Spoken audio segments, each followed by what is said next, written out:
Good morning, and welcome to my snap analysis of David Lynch's Mulholland Drive. And it really is morning. I'm drinking my tea while I do this. I literally just got out of bed.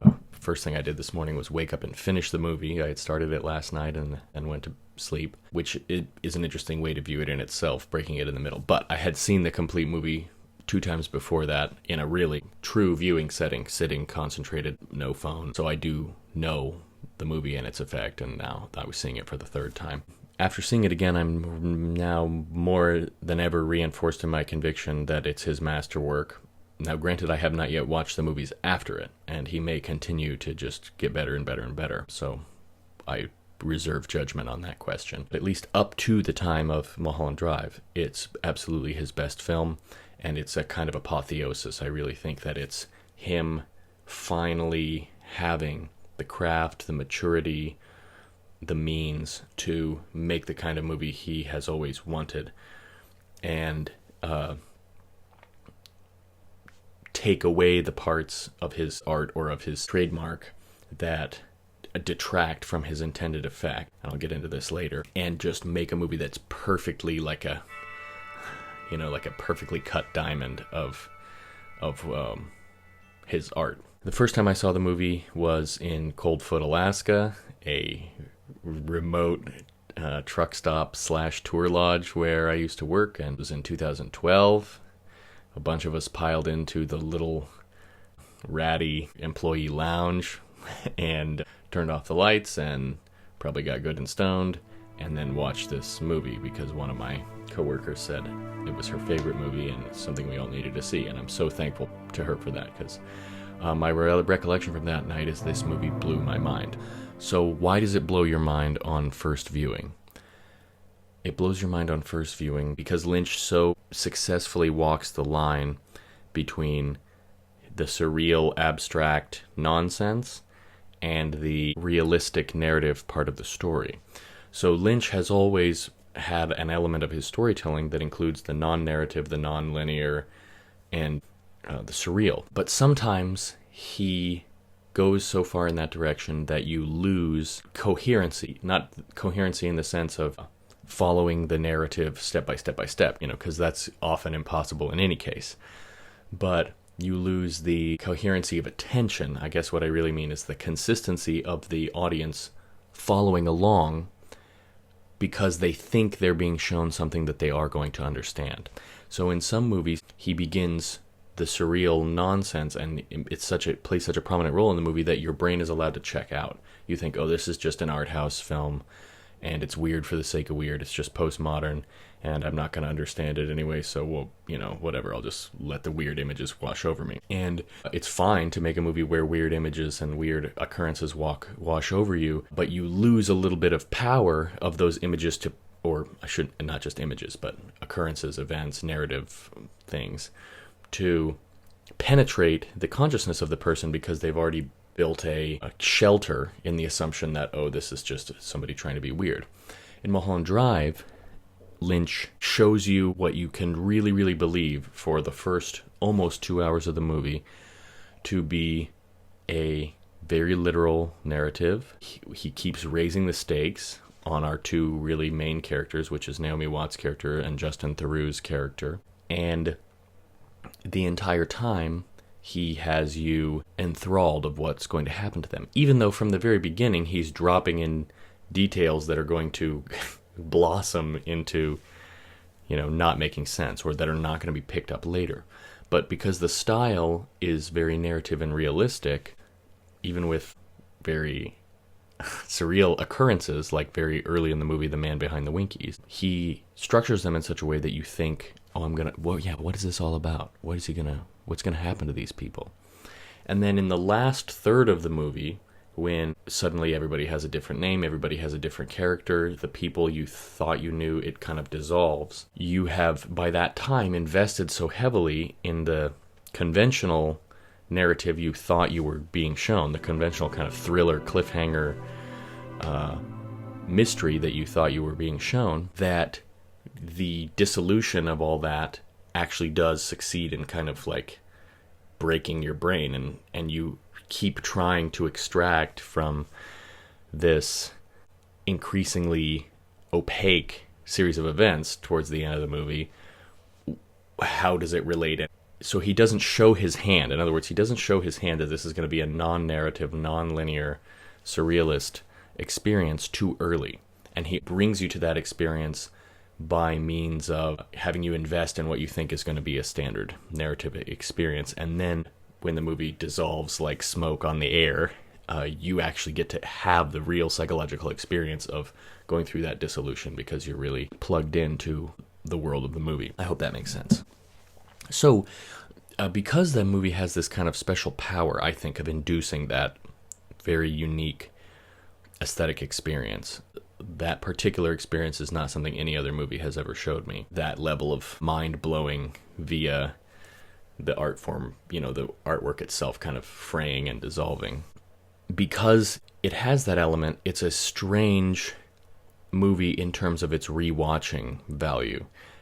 As the first time I saw it, I already realized that this is a kind of artwork where familiarity would breed contempt. The strangeness and the newness of it was so powerful the first time I saw it that I remember thinking, wow, I really don't want to lose that. I do not want this film to become a movie that I can quote line for line where I know what's happening next. And already at that time, I put a moratorium on myself that I'm not going to watch this again in the next 5 years. And indeed, I didn't. It had been over 5 years the next time I watched it. Now I have watched it for the third time, but that gap was actually less than 3 years this time. And I have started to remember more of it, know what's coming, and what had formerly been an overwhelming experience of the artwork kind of taking over my brain is now, oh yes, that's Mulholland Drive, a classic favorite that is really good at taking over my brain on a more intellectual level. I know it to be that, and so it loses a little bit of its power. On the other hand, it's a movie that on another level rewards multiple rewatchings because what seem like nonsensical elements in the plot can actually receive a psychological or allegorical interpretation. It's actually possible to understand most of the movie in a sort of a literal way, as long as you understand that certain parts of the movie take place in a dream state. And I'm not going to try and pass that off as my own analysis, but I read a few analyses or watched some YouTube analyses where it convinced me, oh yeah, the first part of the movie is really a dream fantasy life of Naomi Watts' character, who we meet in the second half of the movie. And the people in her real life are given roles in the dream. And really the movie's in two halves, both of which are internally consistent. The second half is also shown to you out of linear order. Half is also shown to the second half linear order. And to that extent, only reviewing the movie can make any sense of it, because only after you know what will happen later can you plug it back into the place in the story where it all makes sense and construct a linear narrative by doing the mental work of putting all of the out-of-order pieces in the movie back in order. On a first viewing, that's impossible. You're only moving through it unidirectionally, being shown what you're being shown. And God help you if you try after one sitting to reconstruct the events, even knowing that, which you don't really know, that it can be reconstructed in that way. You've already forgotten salient details from the beginning. Scenes that go together in the real timeline and are separated like this have no chance of going together in your mind after a single viewing. So to that extent, in terms of actually understanding what occurs in the movie, which allows it to speak a little more with its, psychological insight, if you will, reviewing has a positive effect. But in terms of the powerful, subsuming aesthetic experience that this movie can invoke, unfortunately, viewing it multiple times dulls that every single time. And I feel like I shouldn't watch that movie again for 10 years if I'm ever going to watch it again. And I shouldn't watch this review again in between. I should try and forget the movie as much as I can in hopes that I could once again have the experience of it. But maybe that's a thing one can never really do. You can't really go back to seeing an artwork for the first time, and that's one of the things that makes art so special. So that's my little preamble about how much I love this movie and what makes it so special in my mind. And we're going to come back to some of those themes as we go along. So I want to talk a little bit about what actually happens in the movie, although I got to put a big spoiler warning on this because I truly feel that people deserve the experience of seeing this movie untainted by knowing what's going to happen, because the biggest thing that ruins this movie is knowing what it is and knowing how it goes. So truly, if you have not seen Mulholland Drive, turn off this video at this point, because you are losing out on one of life's great experiences to see this movie with no spoilers and no preconceptions. So I thought a fun way of addressing the content of the movie and doing the analysis would be by means of David Lynch's own set of clues for interpreting the movie. This is a pretty uncharacteristic thing Lynch did. When the movie came out on DVD, he included in it a sort of a answer key for interpreting it, but it's actually not an answer key at all. It's really just a set of things to pay attention to, questions to pay attention to. So I'm going to pull that up and see if I can use it as a framework to talk about the themes and the meanings in this movie. So he says, pay particular attention in the beginning of the film. At least 2 clues are revealed before the credits. So this little card that was included in the DVD release was called David Lynch's 10 Clues to Unlocking This Thriller. And clue number 1 is, pay particular attention in the beginning of the film. At least 2 clues are revealed before the credits. The 2 things that happen before the credits is, first, a video montage of young people doing like a jitterbug or sock hop, as it could be the 50s. And then the next thing you see is the camera moving toward a bed and zooming in on a pillow. I think the clue here is that our narrator is going to sleep, and this is our clue that what's about to follow is a dream.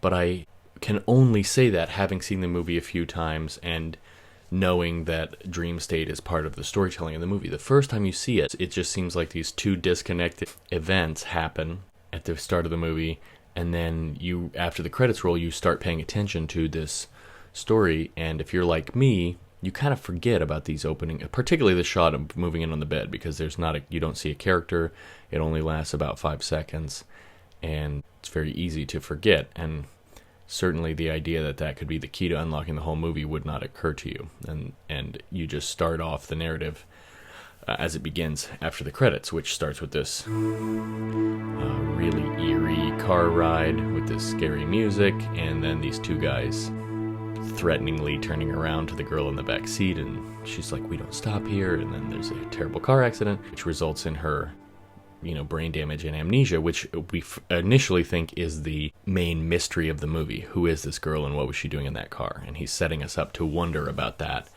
the entire time. But so yeah, those are the 2 events that happen before the credits. Clue number 2, notice appearances of the red lampshade. This one, even after seeing the movie 3 times, all I can say is there is a red lampshade, which the camera is often focused on, but I don't know what they have in common, or I couldn't tell you what those scenes are about. I'm gonna guess and speculate that the red lampshade probably appears in different rooms throughout the movie, which is a subtle clue that you're not witnessing a literal narrative, because in dream states often objects will crop up here and there, buildings will mix together, people will mix or divide into 2 or whatever. So the fact that this lampshade, which may be an object that our dreamer, Naomi Watts' character Diane, has seen in real life, is popping up in different places in her dream. But I actually don't even know. I would actually have to watch again to see if that guess is even correct, because I actually don't remember what rooms it all occurs in. But I know there's several shots where they're zoomed in on this red lampshade, like, ooh, what's this? Can you hear the title of the film that Adam Kesher is auditioning actresses for? Is it mentioned again? Yes, the film is a Sylvia Green story, I think it's called. And yes, indeed, this is the movie that after the Stimmungsbruch, after the switch, when Naomi Watts goes from being Betty to being Diane, that is the movie where Adam Kesher, Justin Theroux's character, and Camilla met I don't think that's that deeply buried of a clue, because it seems like that movie is, you already know when you hear that conversation that the same movie that the auditions were going to be for in the first place is the movie that they're reminiscing about in that dinner scene. Number 4, an accident is a terrible event. Notice the location of the accident. The location of the accident is identical to the location where Naomi Watts later has the same experience, is in a big car getting taken somewhere, stops and says, "We don't stop here," except she doesn't get run over like the initial scene. She just learns it's a surprise, and there's a shortcut up to the house where she was going, and Camilla meets her there and they go up. There can be a parallel between the two events because that accident is the primary catastrophe in Diane Selwyn's life. So the framework that really answers all of these, and I guess I should have said this before I started going into the individual ones, the framework that really answers all of these is that the first part of the movie is the dream of Naomi Watts' character, who we later learn is named Diane Selwyn, but in the first half of the movie we believe to be named Betty, who in her dream life is solving all of the problems and crises of her waking life. She has a failed relationship with her lover Camilla, which is played by Laura Elena Herring, and she sees her go off with somebody else, and her movie career doesn't really get off the ground. In her dream, she is a actress that's full of promise. She's a great actress, actually, even though she hasn't been discovered yet. In the dream, she has this amazing audition scene where she just gives one of the most amazing 3-minute acting performances I've ever seen in a movie. And so in her dream, she's a good actress, she's great, and the only reason she's failed is because of a murky conspiracy against her. So the accident can also be parallel to her own crisis, because the night that she ends up at that same spot and then goes up to the dinner party is the night that she finds out her lover is getting engaged to somebody else, which she doesn't take well, as we can see for the rest of the film. So I just wanted to clarify the interpretation that I'm trying to get across here.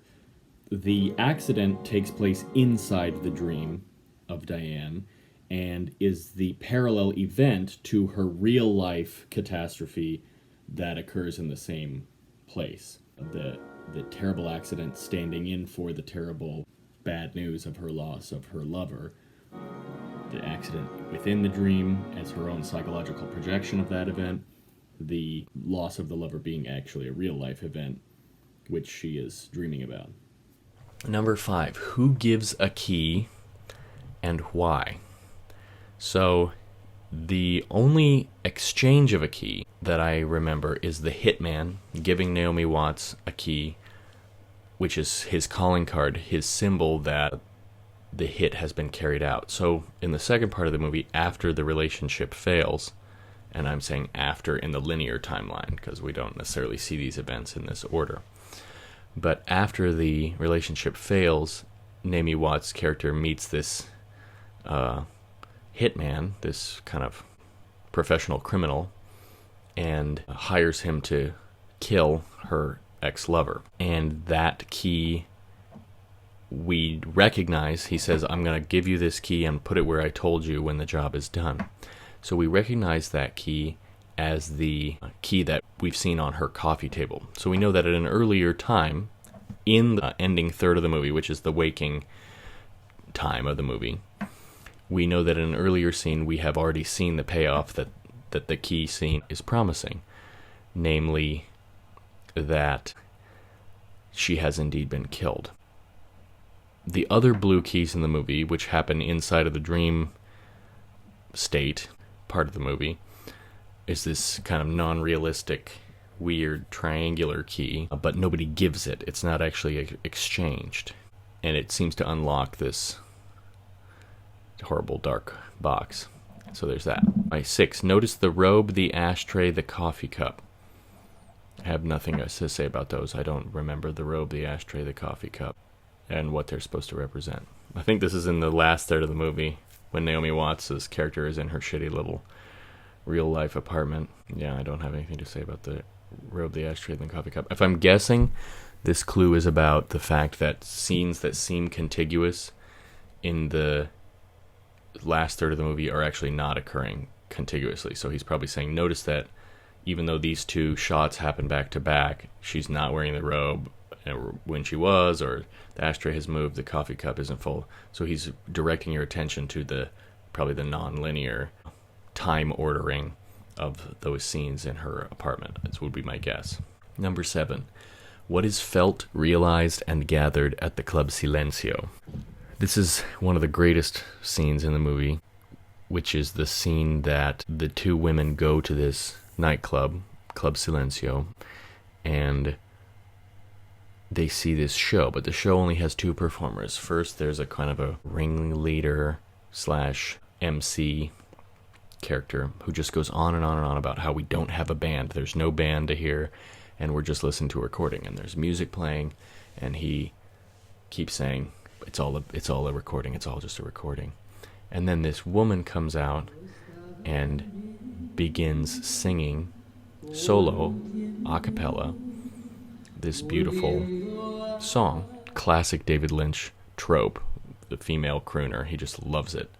In fact, this movie has another scene with female crooner, which is within the film, the movie that Justin Theroux's character is shooting. They have an on-set moment where they're shooting a scene, basically, of this beautiful young lady singing kind of a pop song, and it's that classic Lynch trope with woman, microphone, and singing in some kind of stylized setting. So the Club Silencio affords another opportunity for that trope to happen, and then the woman halfway through singing faints, and the voice keeps going.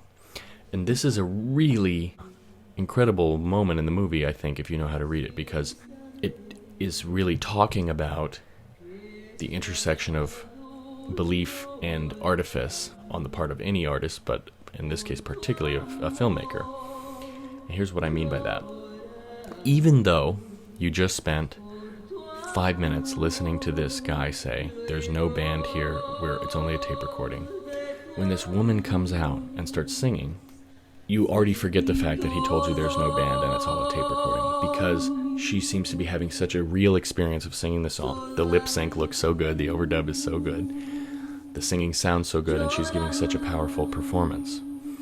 Then she faints, the song keeps going, proving she was lip syncing the whole time, and you're forced to go, oh, that was all artificial, even though I knew that from the beginning. To me, this is 2 layers. One, it's the filmmaker pointing back at himself, saying, look, this is all just a house of cards. You're being fooled into believing in this. You're being fooled into investing in this because film is a medium of consensual lying, and this is all done by artifice and illusion. It reminds me of the moment, if any of you are familiar with Jodorowsky, The Holy Mountain. At the very end of The Holy Mountain, after all of the trials and after all of the exposition and crazy psychedelic shit that happens in that movie, they finally conquer the Holy Mountain, and at the very end, the alchemist, the master teacher, tells them all, finally, there was no Holy Mountain, the Holy Mountain was inside you, your real life awaits, and he says, but is this real life? And then he turns, looks in the camera and says, no, it is a film. Zoom back, camera. And the camera zooms back, you see grips, boom operators, basically a movie set, and in the very last seconds of the movie, he breaks the illusion and lets the audience free from the illusion of the film. I think that in this moment, David Lynch is doing the same thing in a more symbolic way. He's showing that artificiality is ruling what we're seeing. But within the logic of the movie, this is also Diane, aka in her dream Betty, realizing that everything she is witnessing is a fabrication of herself. And it's right after the Club Silencio scene that she wakes up. Actually, there's still one more scene where they unlock the box, but it begins the process of her waking up. In the Club Silencio scene, she finds the little box. The little box is the portal, I think, back to the sad real world of her life, out of the exciting, sexy fantasy existence. And it's only just one scene later that they then unlock the box, and then the next shot after that is her waking up. Number 8. Did talent alone help Camilla? So the obvious answer to that is no. Now there's two Camillas. There's a Camilla that we meet in the dream part of the movie, which is played by Melissa George, and her name is Camilla Rhodes. And then in the waking part, in the last third of the movie, Laura Elena Herring's character, who we knew as Rita in the dream state, which was just the name she gave herself because she was amnesiac, we find that her real name is Camilla Rhodes. In both cases, talent alone did not help her.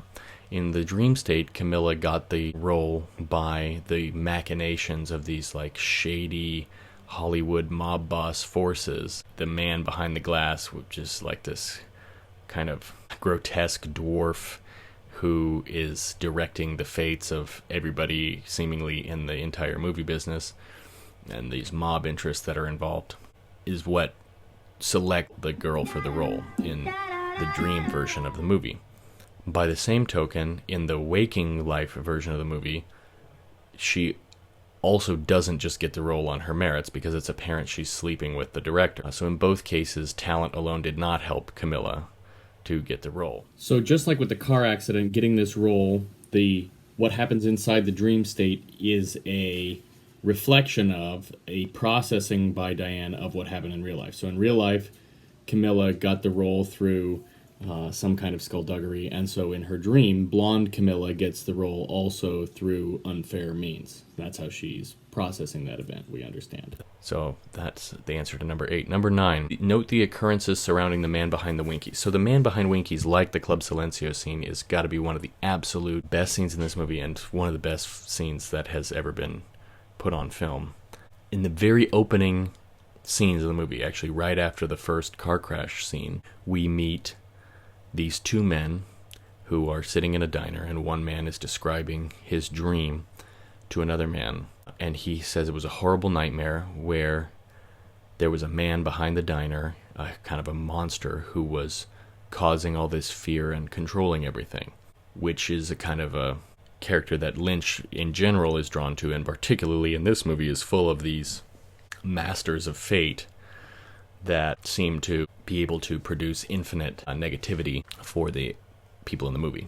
So the first occurrence of the man behind the Winkies is this guy telling his dream, and then in a totally eerie, totally successful scene, we follow the two men out of the diner and out behind the Winkies, and there indeed we encounter this horrible monster. There's a big scary reveal of this kind of dirty, blackened, ugly looking man, but it's also really happens really fast, so you're kind of really thrown off by it. And then the next time the man behind the Winkies is encountered is not till near the very, very end of the movie, when he puts the box in his little dirty bag, in his little camp behind the Winkies, in his little dirty paper grocery bag, and drops it on the ground. I would suggest that if the introduction of the man behind the Winkies is the force of a negative fate, the man behind the Winkies is a bit like the man pulling the levers, which I believe the character is called the Man in the Planet in Eraserhead.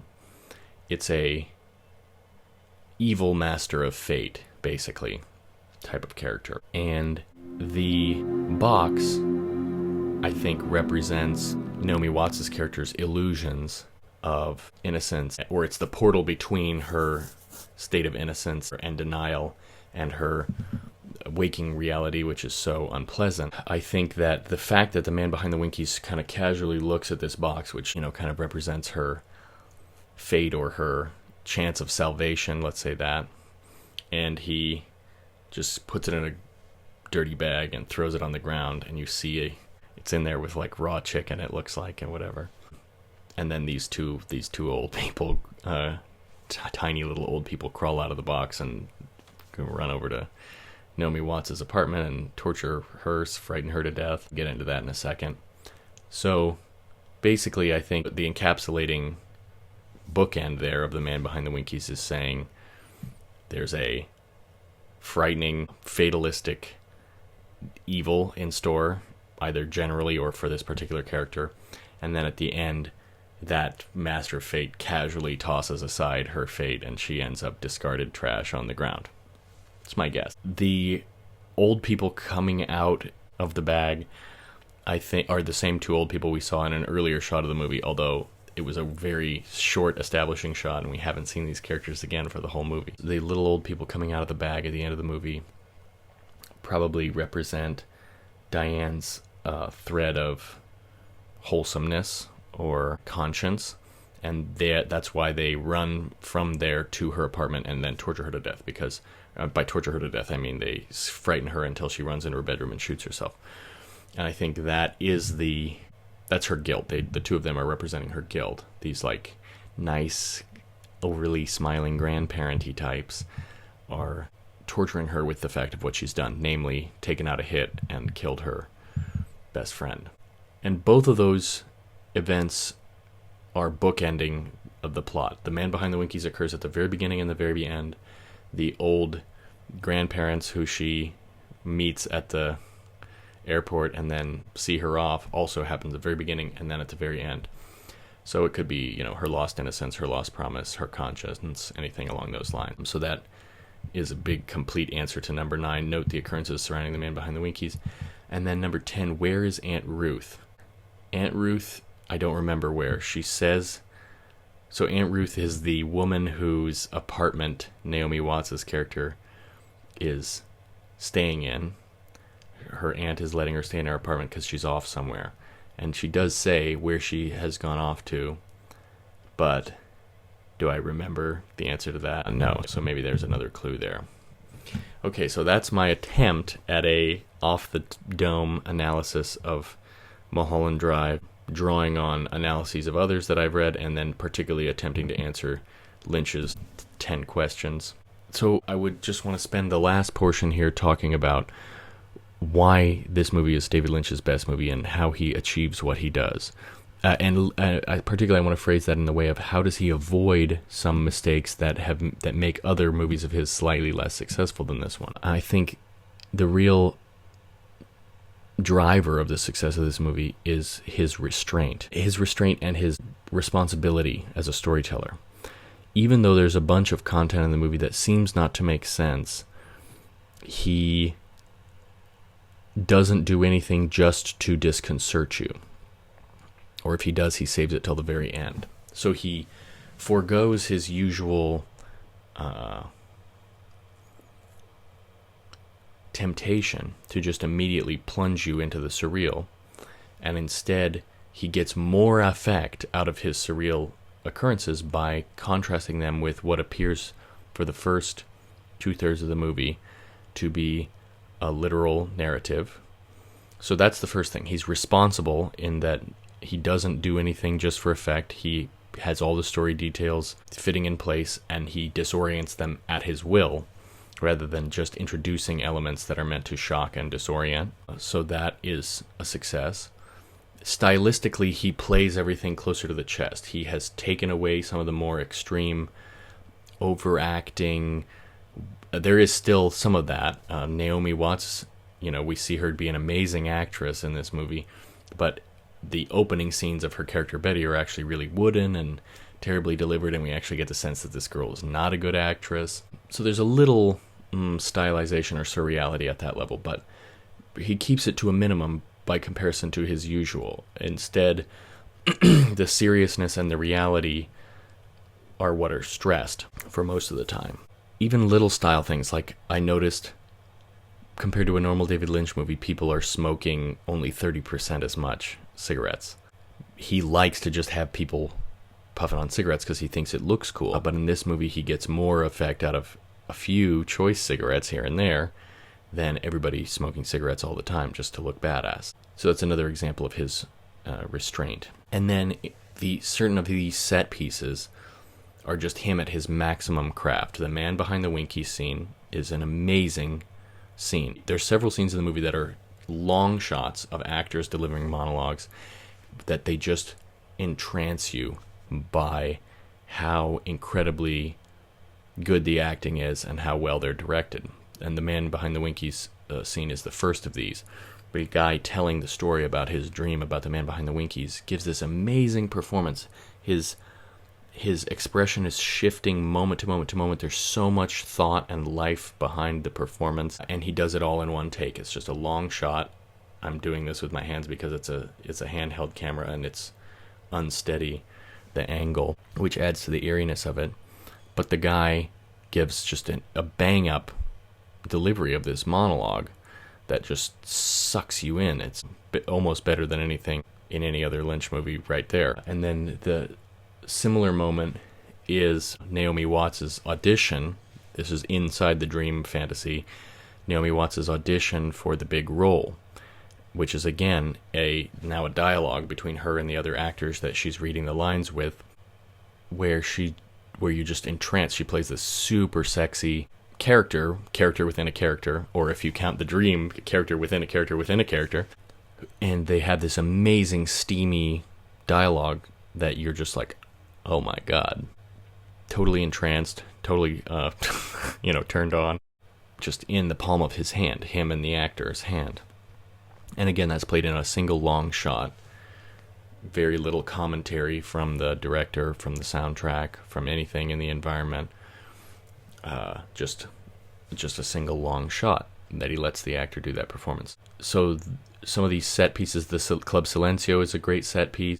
He takes his usual, whether it's the Black Lodge, these mystery settings, the woman inside the radiator in Eraserhead, but he tones it down, makes it more sexy, sleek, chic, less in your face and kind of neon with the surreality of it, and makes it better than his usual by means of doing less and restraint. Oh, another great set piece is the audition for the Camilla Rhodes role. Just this girl singing this pop song from the 50s. Again, single long shot, her on the camera, dancing like this. It's kind of the woman in the radiator all over again, but somehow way better done. Way sexier, way sleeker, way more efficient in the storytelling. So it's just really satisfying from an aesthetic point of view. He resists the urge to spend so much time focusing on the scary villainous characters of the movie. The fact that they're seen less makes them scarier. Yeah, overall he just seems to have learned some lessons about restraint that make the movie just so much better. There's another great set piece, the cowboy, when Justin Theroux's character meets the cowboy. That's absolutely tremendous. Great moment. Totally played just with its psychological power. Don't need to show a gun, don't need to show anything scary to just show how intimidating this cowboy character is. He's not even a scary looking guy, really. So that's a great one. I think another way in which Lynch has really mastered his craft on this particular movie is in the initial 2/3, the dream sequence, the length of time that the two separate stories go, Justin Theroux's story and the Camilla, or rather the Rita Betty story, the length of time that they go without intersecting builds this amazing tension, because you're seeing two parallel stories that, on the one hand, the realism and narrative style, he's showing you that he's building on every expectation of every thriller or mystery movie you've ever seen, that these two lines of story are going to intersect, which they eventually do. But more so than any movie that I can think of, he keeps them separate for so long, almost 2 hours, before the two storylines intersect. And the effect that has on your attention, it kind of has this stretching effect. You're holding two things in your mind at once, which is a very unusual psychological state to sustain for a long time. And he forces you to do it. You are keeping both things in your mind at once, and you keep going back and forth. And he's building up a huge tension of what do these two stories have to do with each other? How are they going to connect? And while a lesser director could either spoil it by, one, start intersecting them and overlapping them too soon, or two, being such a surrealist that they never do come together and they just are two unrelated, kind of like Pulp Fiction style, just two unrelated happenings in the same city. He does neither one. He keeps you invested in the meaning, and it's like his way of going up to the audience member and turning the tuning peg. The longer, aside from all the other stuff that's happened, all these psychologically intense moments that are occurring scene to scene, the overall structure of that first 2 hours is just him slowly turning up the tuning peg on the audience member, getting you tighter and tighter and tighter just by the sheer fact of how long those two plots don't come together. He also achieves some amazing comic moments in this movie, again, because he doesn't try to overdo them, doesn't try to overplay them, and because they stand out so nicely in contrast to what's happening around them. I'm thinking of the scene where Justin Theroux comes home to find his wife cheating on him with Billy Ray Cyrus. Billy Ray Cyrus gives a hilarious performance, gets to drop a couple of really funny lines, and you get a really, really good laugh because it's really true black comedy. You've already been witnessing, pretty horrible, terrifying things, car accidents, death, and danger. And then in the middle, you get this little comic relief that is so much more relieving by contrast with what it has been. So I don't think that the comedy moments are non sequitur. I think that's just Lynch doing his craft as well as he possibly can. So I really think that the movie is just a total masterwork of control and directorial wisdom, directorial good judgment from beginning to end. And I wish I had been more eloquent in how I just expressed that, but that's my best summary of what makes his filmmaking in this movie so good.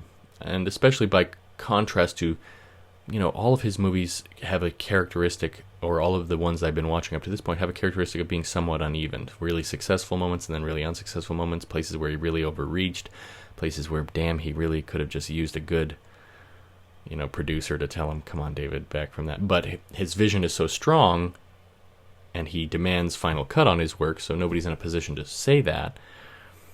And, of course, I don't know, it's an interesting thing because people think that, I don't know, it's just an interesting thing, I guess, what the balance between good taste and inspiration and an artist.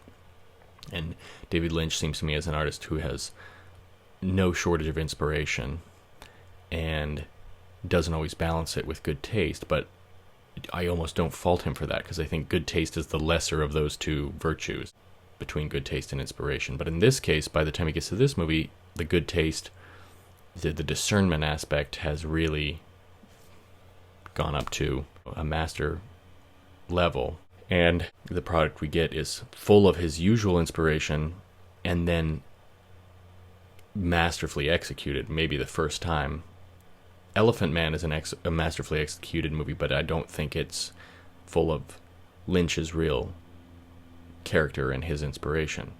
So finally, the craft of good taste and storytelling that was on evidence in Elephant Man has been married to the Lynchian inspiration, exploration of the subconscious aspect that has been present in Eraserhead, in Blue Velvet, Lost Highway, and finally they have their perfect union.